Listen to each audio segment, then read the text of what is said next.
Lasao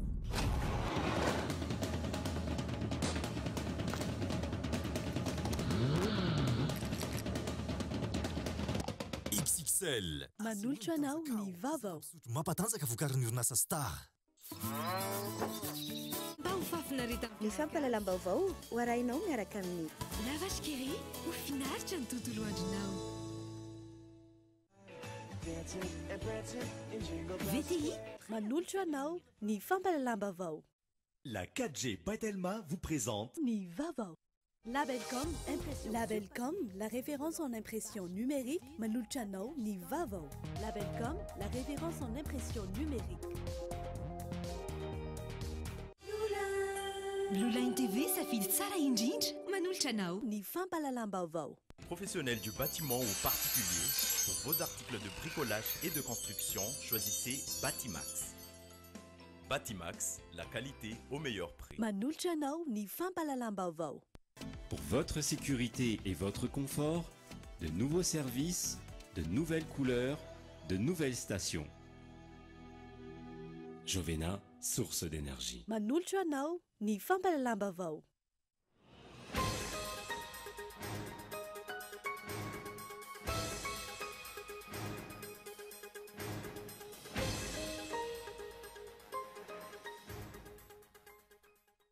namoaka valim-pifidianana na vonjy-maika tamin'ny fifidianana filoam-pirenena fiodinana faharoa niseny androany mitarika amin'ny elanelam-bato 10 hetsy mahery ny candidat Andry Rajoelina manoloana ny candidat laharana fa 520. Na afapo amin'ny ankapobeny fifidianana filoam-pirenena fiodinana faharoa raha nambarany groupe international de soutien à Madagascar izay no votoatan'ny fivoriana nataon'izy ireo ny 20 desambra lasa teo. Tsy mila korotana intsony eto amin'ny tany sy ny firenena, io no feo iraisan'ny vahoaka malagasy raha ny fanehoan-kevitry ny olon-tsotra izay nanontanian'ny mpanao gazety. Miantso amin'ny sin'ny fitoniana ihany koa ny rehetra. Notendreny filan-kevim-pitantanan'ny orinasa Kromita malagasy ho tale jeneraly efitra ity orinasa ity Jobarson Arandriana Arvony. Tale jeneraly lefitra HVM izay tsy ankasitrahany ireo mpiasa noho izy ambaran'ny mpiasa ho tompona antoka voalohany amin'ny fatiantoka ny orinasa ankehitriny. Eo amin'ny maresaka iraisam-pirenena taorian'ny famonotenan'ny mpanao gazety iray tany Tunisia. Raikitra indray alina fifandonana teo amin'ny mpanao fihetsiketsehana sy ny mpitandron'ny filaminana. Olona 12 no voasambotra.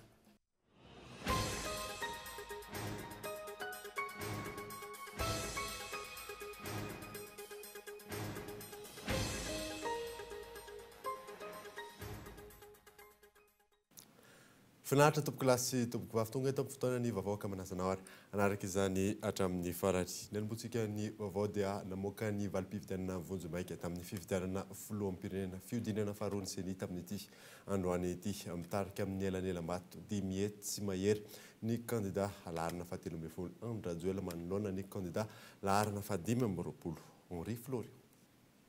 Ho fampiarana ny andininy fa 80 amin'ny lalana fehezolo laharana fa 820 tsipika ohatraohatra sivy tamin'ny 1 May 20 mahakasika ny fifidianana filohan'ny Republika namoaka ny vokatra vonjy-maika fifidianana filoham-pirenena fiodinana faharoa izay notanterahany ny 20 Desambra lasa teo ny teo anivo ny voamiera maleo tena amin'ny sanan'ny fifidianana seni ny tolakandro teo tetsy amin'ny fobentoerana laroby. Isan'ny voasoratra anarana 7 folo sy 500 sy 3 sy ray alina 7 hetsy 7 tapitrisa. Isan'ny tonga ny fity 7 amby 7 folo sy 900 sy 7 arivo sy 9 hetsy 7 alina sy 4 tapitrisa. Isan'ny vato fotsy 970 amby 100 sy arivo sy 4 alina sy 4 hetsy. Isan'ny vato maty 580 sy 400 sy 4 arivo sy 7 alina. Ny isan'ny vato manan-kery 920 sy 4 arivo sy 4 alina sy 9 hetsy sy 4 tapitrisa. Taham-pandraisana anjara 770 faingo aotra 7 isan-jato. Ny fitsinjaran'ny vato azo ny candidat tsirairay avy. Le candidat numéro 13 Monsieur Rajoelina Andrinirina 5 sy 7 sy 8 alina sy 5 hetsy sy 2 tapitrisy 5 faingo 9 isanjato. Ny kandida laharana fa 5 Andriamatoa Ravalomanana Marika ny Vatoazony iraika amin'ny 50 sy 9 sy 9 alina sy 2 tapitrisy 4 faingo 4 isanjato. Araka ny fanambarana navoaka ny eo anivon'ny Voamera maleo tena amsana ny fifidianana CENI, nivoaka mpandresy manoloana nivoaka tavonjo maiky, navoaka ny tifarany tamin'ny salany Isambato, maherin'ny 10 hetsy ny kandida laharana fa 320 Andry Rajoelina, manoloana ny kandida laharana fa 5 Marc Ravalomanana. Ratsahivana, 7 andro aorian'ny famoahan'ny CENI nivoaka tavonjo maika ofisialy androany, no omoahany eo anivon'ny fitsarana avy momba ny lalam-panorenana, HCC, nivokatra ofisialy. Mitodika amin'ny fitsarana avy momba ny lalam-panorenana araka izany ny mason'izao tontolo izao, indrindra fa nivahoaka malagasy tsy vaky folo amin'ny famoahana ny vokatra ofisialy afaka 7 andro. Manoloana ny famoahan'ny CENI izay voka-pifidianana vonjomaika izay hatrany dia nitondra teny fisaorana ho an'ny vahoaka malagasy nametraka ny fitokisany tamin'ny kandida Andry Rajoelina. Henri Florio. Nitondra teny fisaorana ho an'ny vahoaka malagasy nametraka fitokisana tamin'ny filoha Andry Rajoelina ary namafiatrany ny tenany fa ny fitoniana indrindra ny filamina tanteraka no todiavin'ny vahoaka malagasy ankehitriny. Dia io moa araka ny voka-pifidianana navoakan'ny CENI teto dia mitarika amin'ny 5 faingo 9 isanjato zany ny tenako. Zay dia isorako ny vahoaka malagasy iray manontolo izay nanome fitokisana anahy eny fa nareo izay mifidy kandida hafa azy ny afatra dia mila fitoniana. Tsy mila korotana intsony ny vahoaka malagasy, mila mpitarika manana ny fahendrena, mila mpitarika mampiray tsy mampitambatra ny vahoaka malagasy iray manontolo. Ary zay dia isorako ny vahoaka malagasy iray manontolo satria mitodika aty amintsika izao ny mason'izao tontolo izao ary mendrika ary tokony misy ny fitendrem-biasa-pahefana ara-demokratika eto à Madagasikara. Zava-dehibe ny tingenana ataontsika ary izotra tokony izotra makany amin'ny pejy vaovao amin'izay ny fampandrosoana Madagasikara zany zao no andrabraisana sy andrasan'ny vahoaka malagasy iray manontolo. Nanamafy ihany koa ny teo anivon'ny KMF Knoe fa tokony alanajan'ny lalàna ny tsirairay. Nanao antsoavo ny mpitondra izy ireo mba hanaraka sy hampihatra ny lalàna araka ny tokony ho izy. Ho antsika olom-pirenena rehetra, ho antsika malagasy mila mitandrina tsara ao anatin'ny fanehoan-kevitra, mila mitandrina tsara ao anatin'ny fihetsika atao. Ary zany fa tsy fanarahan-dalàna zany tsy mila constatena hoe aiza dia proof fa verina ny olona tsaranareo dia nisy tompona andraikitra miteniteny foana. Ny fanontaniana mipetraka dia hoe hitondra soa ho antsika ve sa hitondra korotana ho antsika ny fomba fitenenana ohatr'ireny.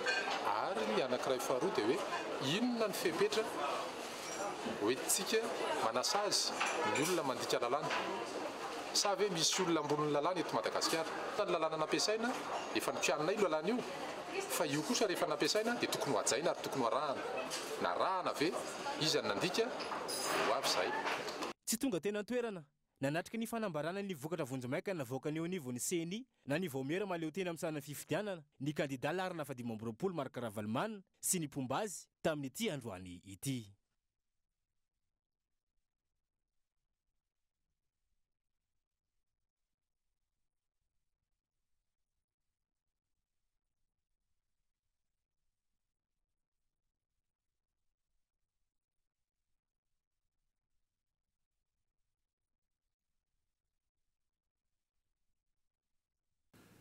Ianalatsiny tamin'ny fahatapahana fa ny an'izantsika ny vaovao kosa indray dia nahafapo amin'ny ankabean'ny fifidianana filoham-pirenena fiodinana faharoa raha namarany groupe international de soutien à Madagascar izay no votoatin'ny fivoriana nataon'izy ireo ny 20 Desambra lasa teo Michel Arnardo. Nitondra teny fisaorana ho an'ny vahoaka malagasy. Tepikavalo mazava tsara no nivohitra tao anatin'ny fivoriana nataon'ny GISM ny 20 Desambra lasa teo manoloana ny fahavitan'ny fifidianana filoham-pirenena fiodinana faharoa teto Madagasikara. Isan'ny songadina tamin'izany ny fankatoavan'izy ireo ny fanatanterahana antsakany sy andavany ny fifidianana iny. Nanjaka ny fangaraharaana raha ity fampitam-baovao ity. notsindrin'izy ireo manokana ihany koa ny tokony andraisan'ireo kandida roa ny andraikiny indrindra ny fanajana ny lalàna. Etsy ankilany dia manoloana ny asan'ny CENI sy ny HCC dia voalaza ihany koa fa tokony hanaja ny asan'izy ireo ny kandida roa. Taorian'ny fividianana iny dia nanamafy ny fitohizan'ny fiara-miasa eo amin'ny Madagasikara sy ny fikambanan'ireo mpiara-miombonantoka iraisam-pirenena izy ireo. Raha tsy ahivana, Afrique du Sud, Algérie, Allemagne, Chine, Corée du Sud, États-Unis, France, Japon, Libye, Maroc, Maurice, Norvège, Royaume-Uni, Russie, Suisse, Nations Unies, OIF, SADC, vondrona afrikanina, vondrona européanina, banky iraisam-pirenena sy ny COI, ireo amin'ny ankapobeny no mivondrona ao anatin'ny GISM na ny groupe international de soutien à Madagascar. Mankasitraka sy misaotra ny vahoaka ato amin'ny distrika ny Mananjary ny antoko malagasy miara-miainga sampana Mananjary tamin'ny tsy fivadiany ka ny fidy sy nampandany ny kandida laharana faha-13 Andry Rajoelina tany antoerana Gaëtan Andreatsilava. Raha nivoaka mpifidianana azo nitarika hatrany ny kandida laharana faha-13 Andry Rajoelina tao Mananjary nandritra ny fifidianana no volom-pirenena fihodinana voalohany sy faharoa farany teo. Pirofo entina milaza fa mitakisa mangetaheta fiovana ny vahoaka ao anatin'ny distrika ka tonga naneo izany tamin'ny alalan'ny latsabata nataony. Nankasitraka sy nisaotra ny vahoaka ao anatin'ny distrika ny Mananjary ny antoko malagasy miara-miainga sampana Mananjary tamin'ny tsy fivadiany tamin'ny fanarahana sy izay rehetra ny arahana nandritra ny fitsidihana no tanterahana tiany fotony. Ny fanapahan-kevitry ny biro foibe izay namatotra ny sampany antoko malagasy miara-miainga tamin'ny distrika ny Mananjary sy ny etaeta tiany fotony satria dia tsapa tamin'ny fidinana izay natao tiany fotony fampiresana mivantana tamin'ny vahoaka fa mangetaeta fiovana izy ireo. Taratra an'izay fiovana izay nivoaka mpifidianana tato amin'ny distrika ny Mananjary ary tsy ova ny maro-drefy ary mitondro araina ho an'ny vahoaka ato amin'ny distrika ny Mananjary fa mangetaeta an'izay fiovana izay ka dia tsy ho hainay ny angina amin'ny anaran'ny antoko malagasy miara-miainga tsy hitondra ny fisaorana sy fankasitrahana ny vahoaka izay nametraka ny fitopisany amin'ny kandida Andry Rajoelina ka nandrosa-bato azy tamin'ny fifidianana filoham-pirenena izay vao nitanteraina teo. Ny antoko MMM Mananjary no nanao fanambarana ho rentany ren-danitra tamin'ny fanohana ny kandida Andry Rajoelina amin'ny fifidianana filoham-pirenena. Hetsika izay no tanterahana tao amin'ny hôtel Le Picado Mananjary ny faha 12 Aogositra 2024 lasa teo izay notron'ireo mpikatroka MMM ao anatin'ny distrika. Tsy mila korotana intsony ny eto amin'ny tany sy ny firenena eo no fehiraisan'ny vahoaka malagasy raha ny fanehoan-kevitra ny olon-tsotra izay nandanin'ny mpanao gazety tamin'ny ity androany ity fanadiny miantarandriana. Tsy mety raha ohatra mbola misy korotana satria jaly ilay vahoaka raha izay. Ny fandamina dia atao izay mampaniry fiainam-pirenena. Vahoaka no tena matianto. Fa zareo mety foana ny anazy fa ny vahoaka tena mampalahelo. Leda be fahatiantoka raha hoe verina ikorotana indray ohatra fifidianana zay fa nandeha verina efa deuxième tour nefa mbola tsisy filaminana ihany dia problème be. Tokony manaiky satria verina andeha verina io fahatelo ndraiky amina manokana aloha dia izay ela. Raha tena tokony misy tokony tsisy korotana aloha mba ilamina raha hanao fety finaritra ny olona. Fa izany hoe hita ihany moa raha miandry ny rariny io. Mieritreritra ilay fifidianana ty dia aloha mba samy tony eo.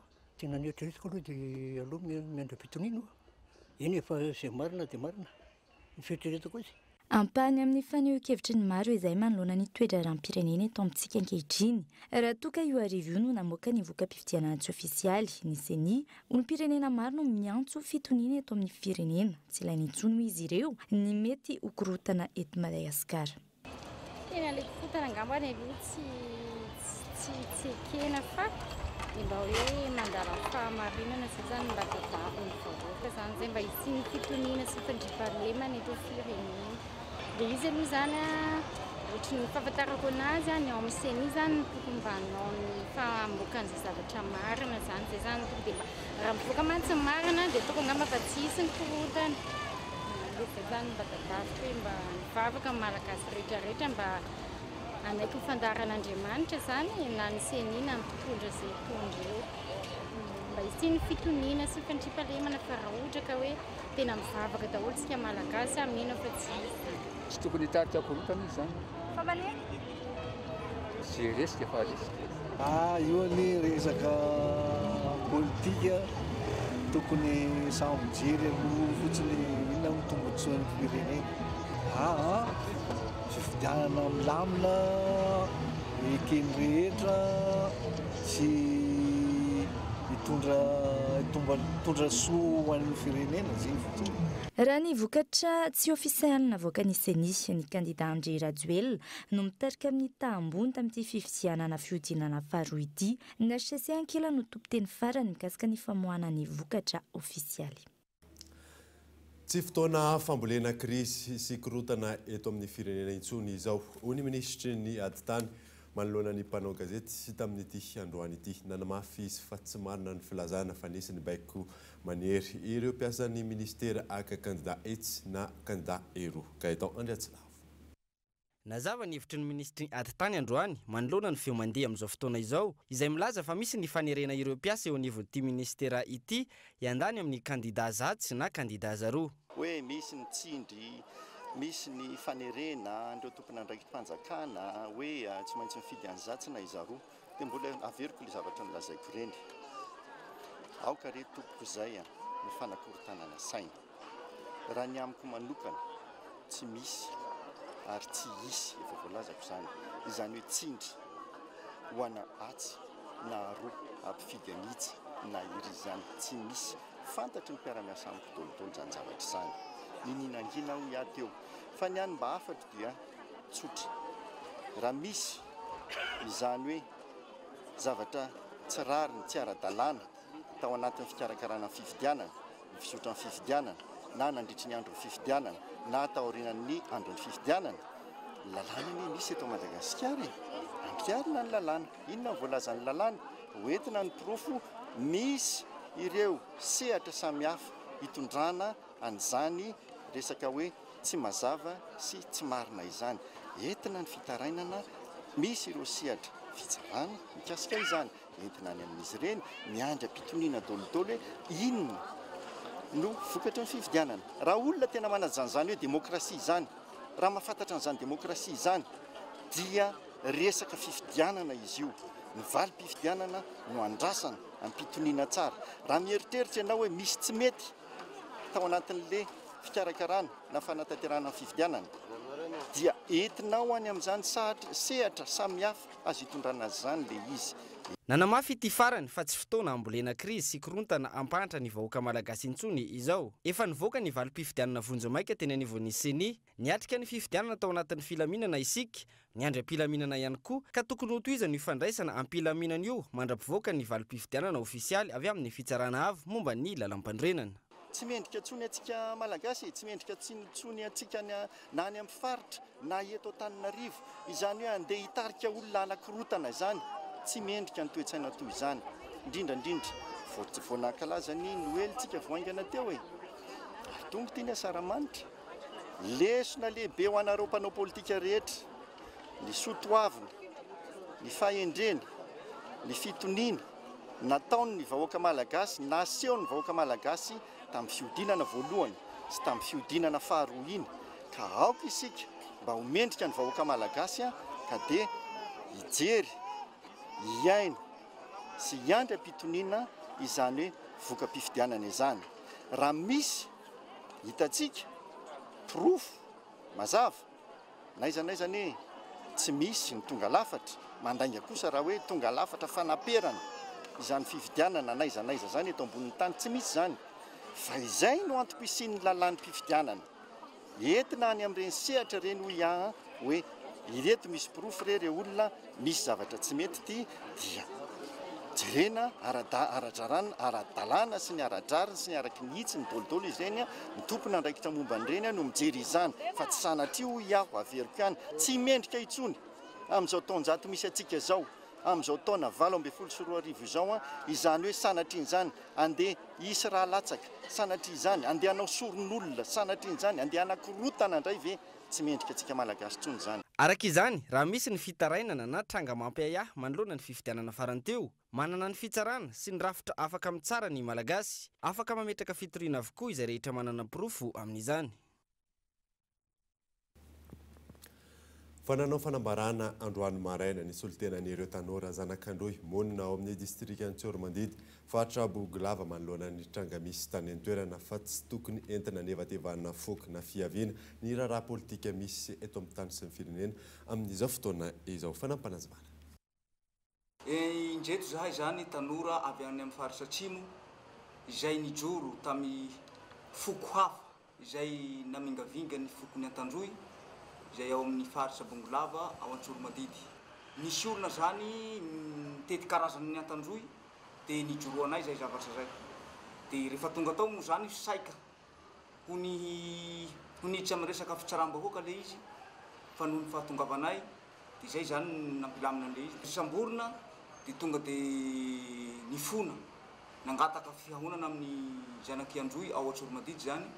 Dia rehefa natao moa zany le fihaonana ny ray aman-dreniny nihaona taminay dia nanaiky izy zany fa nanefitra ny teny izay nataony namingavinga ny foko Antandroy ka vositra roalahy no nataony nengainy tamin'ny Antandroy dia milamina moa zany ny tantara. Rehefa politika dia tokony politika fa tsy ampidirana amin'ny resaka foko satria na foko zany misy Antandroy nge ny fidiny 25 fa tsy hoe ny foko rehetra dia 13 daholo fa samy manana ny safidiny io na ampivady ary tena samy manana ny safidiny hoe ty 13 ty 25 dia tsy tokony ampidirina amin'ny resaka foko zay zavatra. Tonga eto amin'ny fotoanany dokavarotra isika aorianan'izay ny atatsika ny tsy faneken'ny mpiasa eo anivon'ny kromita malagasy sy ny fanendrena ny tale generary lefitra fa eo ihany koa ny fitakian'ireo mpivarotra fanonerana eny amin'ny parvis Analakely. Rehefa avy eo ary.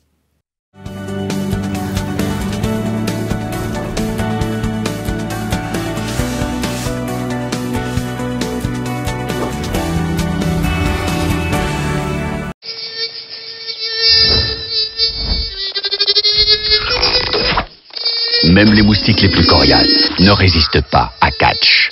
Grâce à son mode max, il est 2 fois plus efficace, même fenêtre ouverte. Légèrement parfumé pour plus de protection et de douceur. Catch. Dans mon quotidien, j'ai besoin d'Internet en permanence.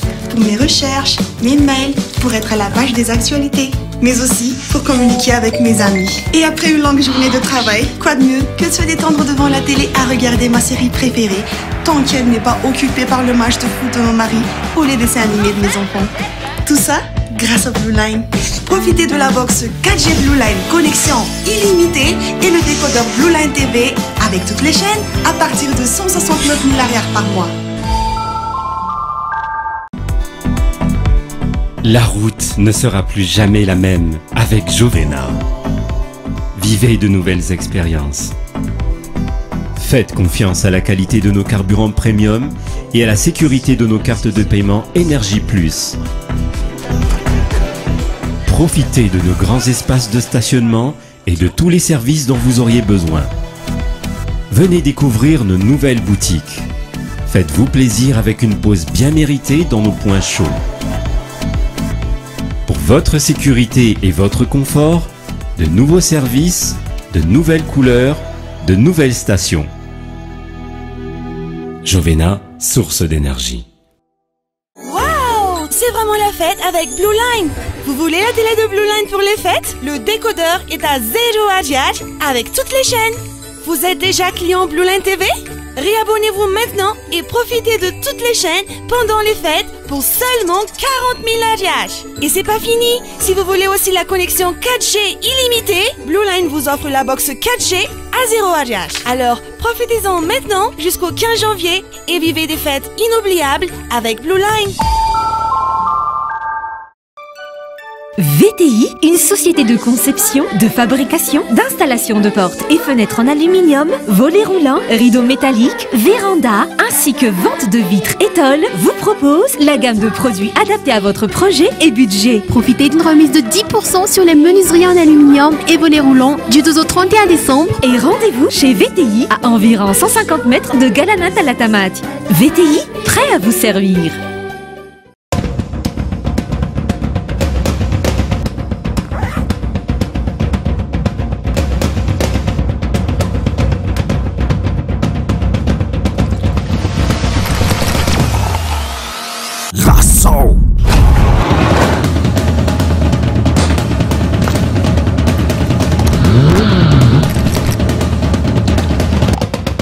Excel. C'est oui mitanjaka ao. Zava-pisotro mampatanjaka vokarin'ny orinasa Star.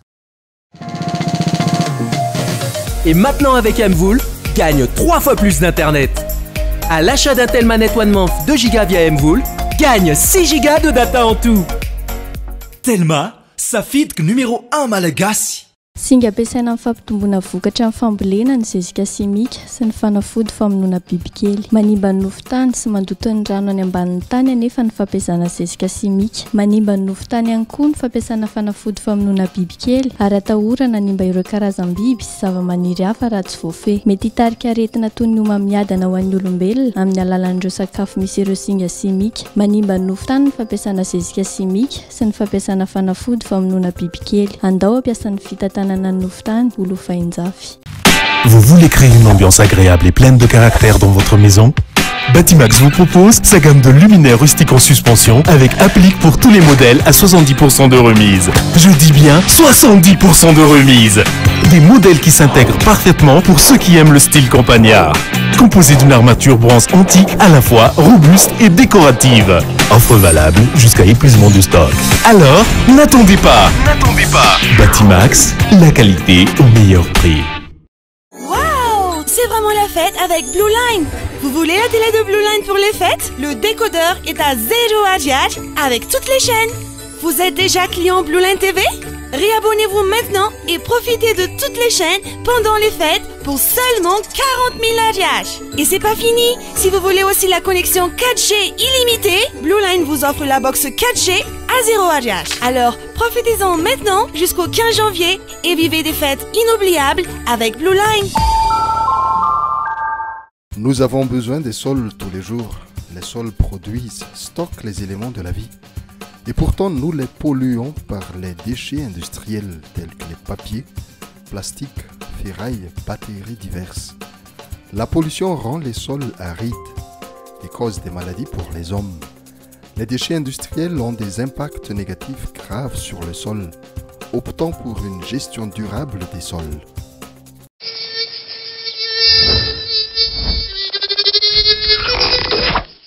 Même les moustiques les plus coriaces ne résistent pas à Catch.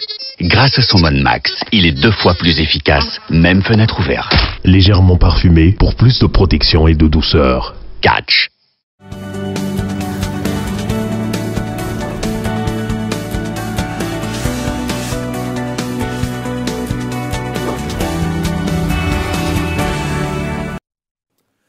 Araka ny hitantsika teo iny lambora de milizy indray no ronan-tsara raha tsika anioalina eto amin'ny Cool TV.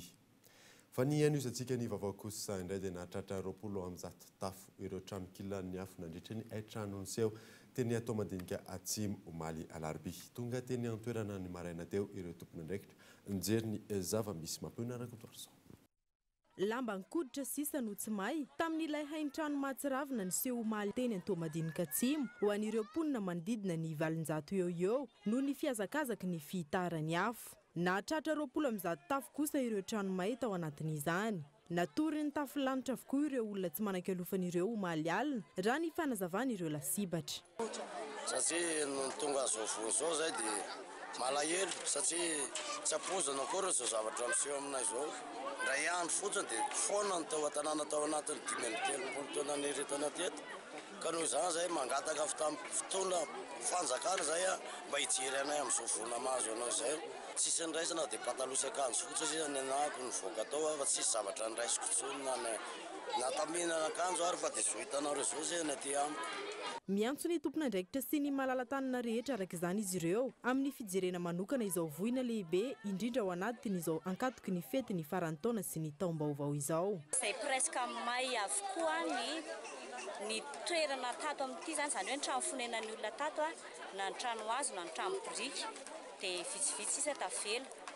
Dia ny anjara andraikitra foko taminy manoloana an'izany dia mandray ny anjara andraikitra tandrify anay zahay. Izany hoe miantso andreo manam-pahefana rehetrarehetra mba hijery anay manohana mponina araka izay tratranay. Tonga tsy kelikely teny an-toerana ireo tompon'andraikitra maro samihafa toy ny avy ao amin'ny BNGRC, ny avy ao amin'ny ministeran'ny mponina, nijery ny zava-misy. fa lafim-baovao hafa kosa indray dia nitendren'ny filan-kevim-pitantanana ny orinasa Kromita Malagasy ho tale général efitra ity orinasa ity Jobarson Randrianarivony. Tale général efitra HVM izay tsy ankasitrahany ireo mpiasa noho izy ambaran'ireo mpiasa ho tompon'antoka voalohany amin'ny fatiantoka ny orinasa ankehitriny hiona saina. Akory ny ateran'ny mpiasa teo anivon'ny orinasa Kromita Malagasy rehefa narefa i Jobarson Randrianarivony izay filoha lefitry ny antoko HVM no anarana nivoaka avy amin'ny filan-kevim-pitantanana apetraka ho tale général lefitra. Olona izay vaovao eo amin'ity sehatra ity raha ny fanazavan'ireo mpiasa. Porofin'izany tsy manana sosikevitra aroso amin'ireo olana maro sedrain'ny orinasa ny tenany. Dia zany dia tsy fantatro mihitsy hoe avorina satria izay lazako anareo zay hoe voindry zao zany aza ny miditra ato amin'ny kroma ataoko hoe maka ny vaovao rehetra tsy tsara raha ohatra ka mihaino feon-dakilozy tokana zany mety rapitso zany mety rafakapitso zany mety ray volana zany mety roa volana zany na telo volana zany fa zany tsy miankina amin'ny adidiny atao satria andraikitra ny raisiny ka dia zay zay hoe androany io dia tsy afaka maly hoe rovina na rovina fa dia vitantsika ny fandehany. Tsy namaly mazava ny tale général lefitra teo aloha raha nanontaniana na nisy na tsy nitsindry tamin'izao fanesorana azy izao. Raha ny fantatra aloha hatreto ny tsy fahavitany ny sonita amin'ireo fifanarahana roa izay manomevana ny orinasa rosiana Anjakazaka sy fe ny orinasa Kromita Malagasy no antony nanolona ny tale général lefitra teo aloha. Mahafantatra tsara ny fizaran'io action io satria napetraka ny fanjakana tampoka ny fikarakarana ny exécution an'io contrat io zay efa napetraka teo tamin'ny filohan'ny filan-kevim-pitantanana teo aloha. Nefa rehefa tena dinina le izy rehefa tena jerena zany tsy dia nitondra loatra ny fanatsarana ny orinasa malagasy sy ny tombontsoa mpiasa malagasy ka zay angaman'izao ny mbola resahana matoanao napetraka ny filan-kevim-pitantanana io dia jery ny tombontsoa an'ity orinasa ity sy ny mpiasa ato aminy fa tsy ny tombontsoa n'olona zay tsy malagasy. Zay angamba tsy nisy ve nitsindry tao anatin'izay fanisorana zay any amin'ny filan-kevim-pitantanana filohan'ny filan-kevim-pitantanana angamba nareo manontany an'izany. Anohitra ny fitokonana ireo mpiasa rehetra manerana nosy eo anivon'ity orinasa ity raha ny fanazavana hatrany izy ireo izay tsy mankasitraka izao ho fanendrena izao. Ny mahatonga anay mbola tokony eto hatramin'izao misy zavatra maro zany hitanefa zavatra mbola maizina dia maizina amin'ity resaka Kromita Malagasy aisate satria zavatra magaganay dia zao anatin'ny 3 volana miova PCA intelo izay miova DG intelo ary fanitelony zao ty ivorinareo eto androany ity dia Andriamatoa Jobarson. Zavatra maizina aminay izy satria ny fahalalana an'izao zavatra amin'izao zao dia anaovana ankerina ny fanatanterahana an'ireo passation ary avy eo andeha ho azy amin'izay avy eo ny anaovana an'ireo signature na contrat anankiroa izay mbola tsy vita izay hita fa hamotika dia hamotika ty orinasa Kromita Malagasy ty. Mampametra-panontaniana ny hoe nahoana ny volana vitsy mialoha ny fahataperan'ny fepo-tom-piasany ny fitondrana ankehitriny no anatanterahana izao fanendrena izao. Misy marina tsy tiana hipotra ve ao amin'ity orinasa malagasy ity? Misy raharaha maloto tiana hodiovina ihany koa ve antony ny hazakazahana tamin'ny fanendrena? Mbola tsy mazava ihany koa hatramin'izao ny antony nananganana ny orinasa Kromita Maininina sy ny endriky ny fiara-miasa eo amin'ny Ferrom Maininina Rosianina ary ny takalo mazava eo amin'ny fiara-miasa amin'ny Fondrona Stork Rosianina. Fanaparam-pahefana sy fanaovana potolona andikan'ny ireo mpandray anjara ny tsenany Noely ny fanesorana azy ireo tetsy amin'ny tokotany malalaky ny lapan'ny tanàna sy ny manodidina omaly mangataka fanerana ireo mpivarotra amin'ny 5 andro tsy hivarotana Ivry-Sara. Mitohatra ny fanaparam-pahefana ny fanaovana potolo sy ny fanaovana kely tsy mpamamindro ataon'ny filoham-pirenena teo aloha Marc Ravalomanana sy ny manodidina azy pirofo mitohaka amin'ny tenda ny fanesoran'ireo mpandray anjara amin'ny tsenany Noely tetsy amin'ny tokotany malalaky ny lapan'ny tanàna sy ny manodidina omaly Misedra olana maro ireo mpivarotra izay mitaky ny hanonerana ny sarany 5 andro tsy hivarotana. Newfound standard izay nalohanay dia 900 000 ariary. Rehefa nangataka izahay hoe ho averina le vola zany par rapport an'le 5 jours izay tsy nahafahanay exposé zany hoe homalika hatramin'ny 30 fotra amin'ny fampandriana drisa no nitenenana anay hoe ataovy ny taratasy dia hoidinianay inona ny azo atao anareo. Zavatra misy nefa ny investissement nataonay tao anatin'le production anabougie izay nataonay, client izay nandoha vola taminay, tsy hitanay hoe ahoana no anaovana azy satria efa tena lasa daholo le izy rehetrarehetra. Ny karaha mampiasa moa zany izay efa nangagenay hoe jusqu'au 31 dia voatery tsy hainay akory hoe ahoana no anaovana azy satria amin'izao zany ireo vola ireo dia tsy mety averiny zareo. Mbola maro ihany koa ankilany teboka tsy mazava tamin'ny fifanarahan'ireo mpandray anjara mikarakara sy ny commune Antananarivo tamin'ity hetsika ity. Andin-dalàna sasany anatin'ny fifanarahana no manome vahana ny commune. Ahina ny isian'ny firaisana tsy kombakomba manoloana ny zava-mitranga raha ny fanazavana trany. Ao anatin'ny article 9 an'io contrat io dia mistipule mazava tsara hoe raha misy fanapahana alohan'ny fotoana ataony commune urbaine Antananarivo noho ny antony maro samihafa dia tsy mamerina vola mihitsy na ariary ny organisateur Zoma de Tana na ny commune zany moa zany évidemment. Izay manokana efa nandeha ny exposition dia mbola tsy nandray contrat zay hatramin'izao. Rehefa avy niresaka tamin-jareo solitena androany eo no sainy manao contrat, za manokana tsy hanao an'izay. Amiko zany fangalarana tsotro zao hoe commune Antananarivo tokony hiaro anay exposant face an'izao zavatra zao hoe raha niezaka nananton'ireo tompon'andraikitry ny hetsika sy ny fiadidina ny tanàna Antananarivo amin'ny mpanao gazety mifanilika andraikitra ny rotonta ny ankilany lazany anatanteraka valandresaka ho an'ny mpanao gazety afaka 2 na 3 andro mahakasika ny anajanonana na hanemorana ny hetsika. Ny commune nanafina ny antony nanesorana ny mpivarotra tsy takona feniny intsony natokany kandida Marc Ravalomanana andraisana ny fitoaman'olona noerana ny voka-pifidianana. Ny sabotsy ho avy izao ny antony fanesorana ny kateren'ireo mpivarotra efa volaniny eny an-toerana ny lapiazo natokana ho amin'izany raha ny fanadihadiana androany. Fanontaniana mipetraka ny hoe ny tombotsoan'olombitsy mitarika fanakorontanana trano ve no amitehan'ireo mpivarotra sy mpandrara madinika eto Madagasikara. Lafim-baovao hafa kosa indray dia tsy azo idivirana ny fahasimban'ny tontolo iainana eto Madagasikara. Maro ny teboka mila arenina raha nitatitra ny hoavin'ny tontolo iainana 17 izay nanaovany sy navoaka ny ministeran'ny tontolo iainana sy ekolojika tamin'ity androany ity. Ivry Saratra. Mizotra makany amin'ny fahasimbanany tontolo iainana eto Madagasikara raha nitatitra ny hoavin'ny tontolo iainana ho an'ny taona 17 navoaka ny ministeran'ny tontolo iainana sy ny ekolojia androany.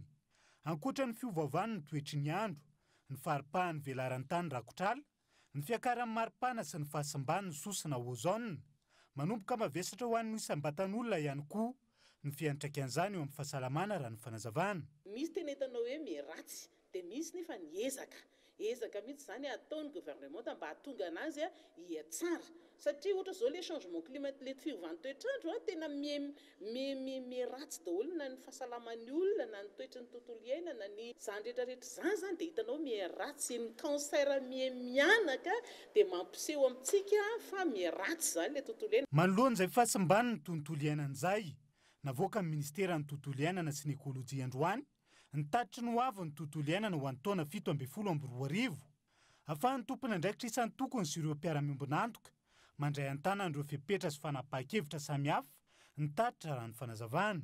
Izy io moa zany dia tota-kevitra anankiray tena ampiasain'ny mpanapa-kevitra zany hoe outil d'aide la prise de décision zany ho an'ny décideur. Nefa koa dia outil technique zany hoe fitaovana anankiray tena hiasana ho an'ireo expert zany sy ireo manam-pahaizana rehetrarehetra izay mila tontanisa mikasika ny tontolo iainana eto Madagasikara. Hita daholo zany ireo tota-kevitra rehetrarehetra avy any amin'ny sehatra maro samihafa avy amin'ny secteur isan-karazany zany dia voaravina ao anatin'io document anankiray io. Tafiditra ao anatin'ny politika amin'ny pirenena ho an'ny fampiroboroboana sy ny fitantanana maharitra ny tontolo iainana na ny PNED ny fanaovana ny tatitry ny hoavin'ny tontolo iainana ny taona 17 eto Madagasikara raha ny fanazavana trany. Tontolon'ny tsy fandriam-pahalemana kosa indray dia mitohy hatrany fakana-kery ny teratany malagasy amin'ny komina Malembandy. faritra Menabe. Olona efatra indray nisy naka ankeratra ny 14 Desambra lasa teo fanadiniky io nasaina. Tsy mbola misy ny vahaolana maharitra amin'ny raharaha fakanankeriny ao amin'ny commune Malaimbandy faritra Menabe. Raha ny fanazavany be ny tanàna any an-toerana azo tamin'ny Antsoatarby, olona efatra indray no nisy nakankeriny tao amin'ny Fokotany Ambohinambo. Takana dahalo tamina tany anankiray izay atao hoe Ambonava, izay niadivan'ny vahoaka moa zany, niady ny vahoaka tamin'ilay dahalo dia natratrarana Kalashnikov anankiroa sy basy mborona anankiray Baikal. Dia tamin'ny 24 Desambra indray tao tampon-tanàna Malembandy ny quartier atao hoe Tanambao, nisy andiana dahalo niditra tao dia nalasa vehivavy anankitelo dia lehilahy anankiray.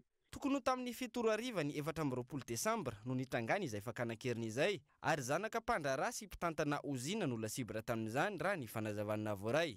Antony iray tsy hafehezana ny fandriampahalemana any an-toerana ny tsy fampiny isan'ny mpitandro ny filaminana fa ihany koa ny kolikoly.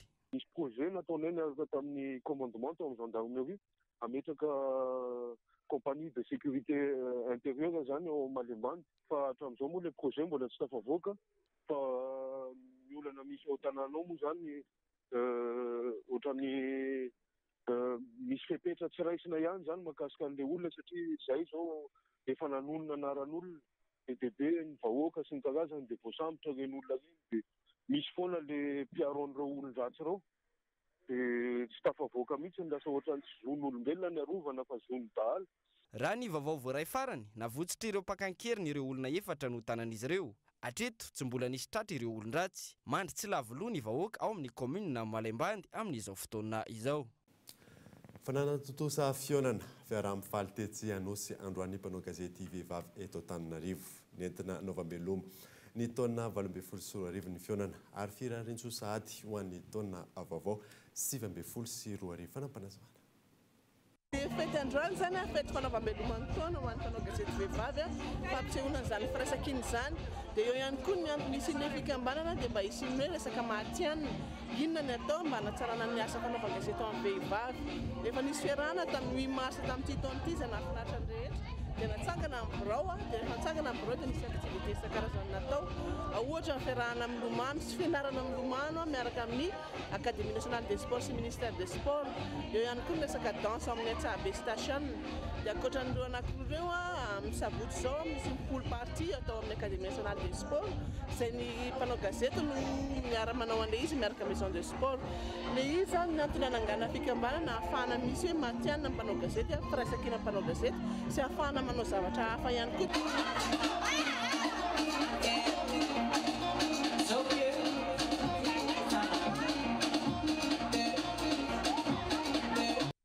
Izay fa dia antsika maresaka RS-pirenena dia taoriana ny famonoantena ny mpanao gazety iray tany Tunisie raikitra indray alina fifandonana teo amin'ireo mpanao fihetsiketsehana sy ny mpitandron'ny filaminana olona 13 no voasambotra fanadina. Torabato ny faninana tamin'ny bomba mandatsa-dranomaso raikitra indray ny alina ny fifandonana teo amin'ireo mpanao fihetsiketsehana sy ny mpitandron'ny filaminana tany Kasrine, tanàna isan'ny manitra indrindra ny Tunisie. Hetsika izay nanomboka tao aorian'ny famonoantena ny mpanao gazety 13 taona iray tany an-toerana. Ny alohan'io fihetsin'io dia nisy ny horonan-tsary nalefa nampilaza ny tokony isiany ny hetsika hanoherina ny fahantrana ny Tunisie. Nanomboka teo dia tsy nianto intsony ny fihetsiketsehana ataon'ny mponina. Raha ny fantatra, Kasrine ny toerana tsy migoka indrindra ny tombontsoa ny fivoarana ara-toe-karena ny Tunisie. Mahatratra 17 isanjato ny tany tsy fananana asa. Ny taona 2012 dia efa nisy ihany koa ny hetsika tahaka izao taorian'ny famonoantena ny mpivarotra amoron-dalana iray. Hatreto, olona 13 no fantatra fa voasambotra manoloana izao toe-draharaha any Tunisie izao. Izay namarana ny vaovao isaoranao nanaraka izany isaorana ihany koa ireo any amin'ny faritra ireo manaraka ny vaovao ny Kolo TV amin'ny alalan'ny DSTV Antsarana sy TNTV Fianaratsoa. Soafa tsara atao.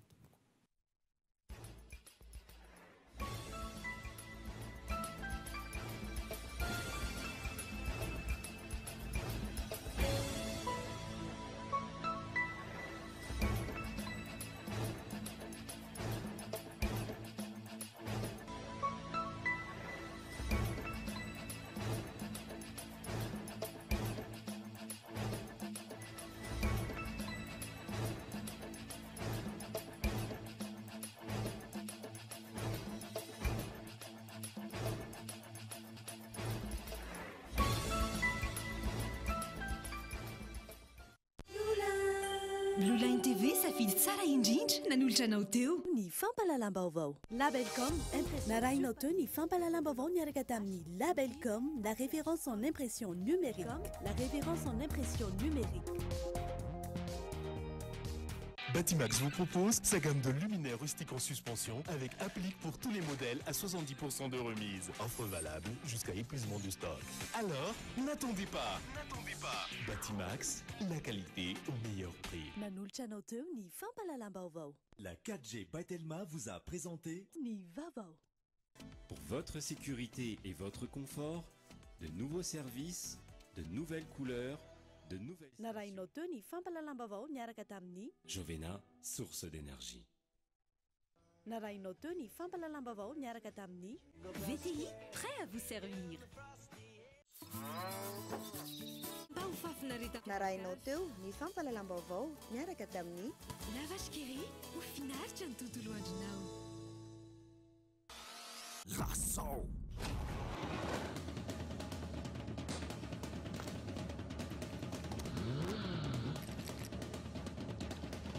XXL. Nanolotra ho anao teo ny vaovao. Mampatanjaka vokarin'ny orinasa Star.